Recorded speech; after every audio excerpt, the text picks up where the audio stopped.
So hello and welcome to Airfield Mixologist. What I'm going to be doing today is it's a kind of opportunistic sort of video because I have got here an example of an Edelbrock carb and a Holley carb side by side. So what I'm going to do is I'm going to just walk through what are the main differences between the two of them, how do they fuel, how they actuate. And all that stuff. So let's start. Well, if you watched a lot of videos on the channel, you know that a Holley 600 like this one is a vacuum secondaries carb. So basically, there's the secondaries. Let me put it like this. Let me show you.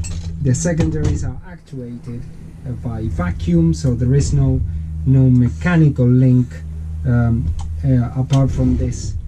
From this rod that closes the secondaries, and the Edelbrock, interestingly, there is a mechanical link between the primary and the secondaries, but also the Edelbrocks, they add another aspect, which is this. So as you can see, let me actuate it. If you actuate the throttles, they are mechanical secondaries, but they have this flap here, this air demand valve, that basically is a hybrid between a Holley and this is the equivalent to here to the vacuum canister in the Holley, because this basically regulates the demand to the secondaries. What they have a lot, they have other things in common. For example, they both have idle mixture screws. Here you can see them. These are the idle mixture screws from the Edelbrock. They've got vacuum ports galore, so that's quite common. Then they've got some sort of accelerator pumps, so these are the discharges.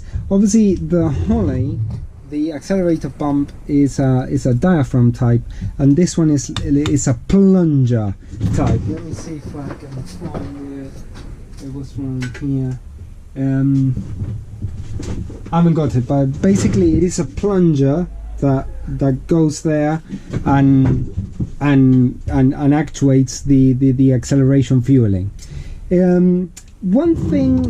Another difference between these two is that the auxiliary venturas here, you can take them all off, whilst in the Holley you could, but it's quite a complicated process.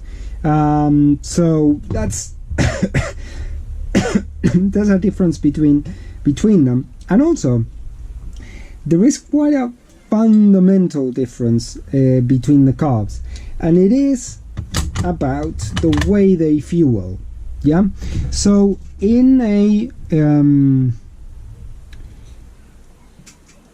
Edelbrock carburetor, basically what you have is you have these rods here that are basically vacuum actuated, so they go in there just like so, and obviously they have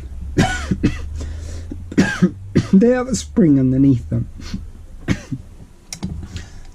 So let me show you what it looks like from the inside. So you've got this jet here that sits on the base of the carb, and you can see let me show you the jet sitting on the base of the carb, which is there and there. That's for the secondaries, but here's the primary one.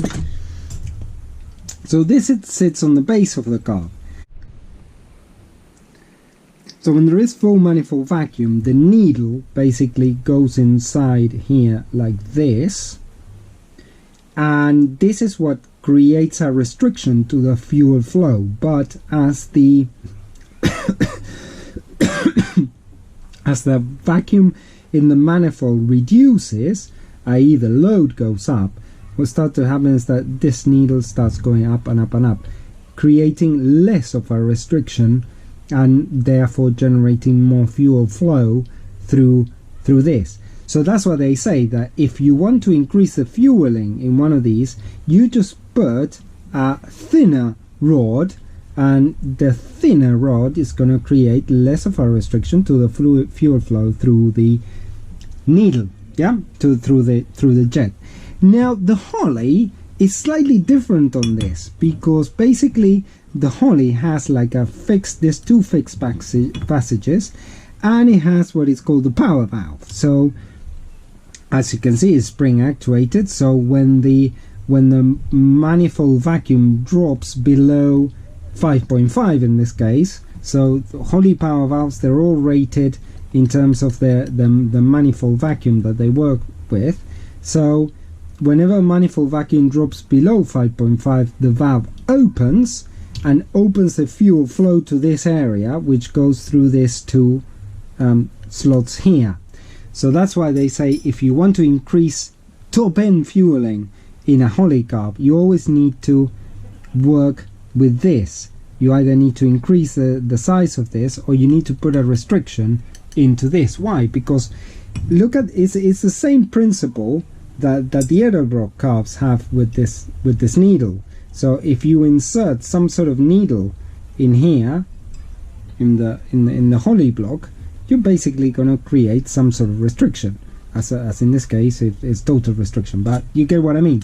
You can put like a small wire in there to create a restriction to make it flow less.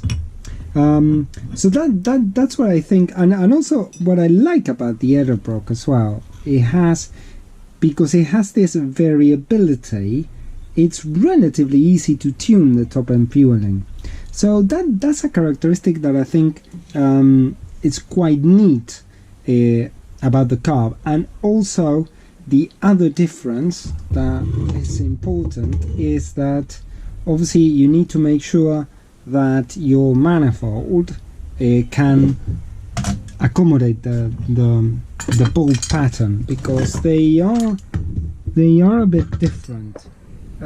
So you need to obviously be careful in here that they are compatible with each other. Although there are plates that you can buy to make them compatible, basically. But generally it's about how they sit on the manifold. So there is. These are like the main differences between the carbs.